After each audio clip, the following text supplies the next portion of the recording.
নারকোচিত দার্শনিক নেতৃত্ব হতে হবে জাতীয়তাবাদী যুবদল। আমি শুধু এটুকু বলতে চাই ভাইরা আমার, আমাদের এই দলকে ধ্বংস করার জন্য বহু বহু ষড়যন্ত্র হয়েছে ভাইরা আমার। হাসিনার দিবা স্বপ্ন ছিল, হাসিনা তার পরিবার তার পেটোয়া বাহিনীর দিবা স্বপ্ন ছিল বিএনপি কে ধ্বংস করতে হবে। সকাল থেকে সন্ধ্যা পর্যন্ত, সকাল থেকে রাত পর্যন্ত একটি কাজ ছিল বিএনপি কে কিভাবে ধ্বংস করা যায়।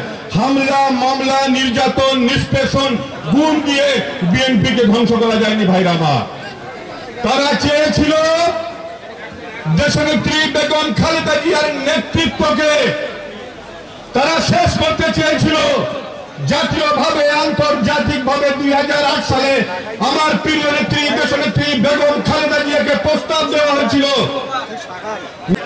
আজকে সারা বিশ্ব আজকে স্বীকার করে নিয়েছে, ইয়েস ইয়েস আগামী দিনের নেতৃত্ব দেওয়ার মতো যোগ্যতা আছে জনাব তারেক রহমানের। সেই সংগঠনের আজকের এই সম্মেলনে জাতীয়তাবাদী যুবদলের প্রতিটি নেতা কর্মী আপনারা আগামী নির্বাচনের জন্য প্রস্তুত হবেন। চাঁদা মুক্ত সংগঠন হবে জাতীয়তাবাদী যুবদল, সন্ত্রাস মুক্ত সংগঠন হবে জাতীয়তাবাদী যুবদল, মানুষের কাছাকাছি যাওয়ার জনগণের সঙ্গে সম্পৃক্ত হওয়ার সংগঠন হবে জাতীয়তাবাদী যুবদল। এটাই হলো শহীদ জিয়ার রাজনীতি, দেশনেত্রী বেগম খালেদা জিয়ার রাজনীতি, আমাদের প্রিয় নেতা জনাব তারেক রহমানের রাজনীতি।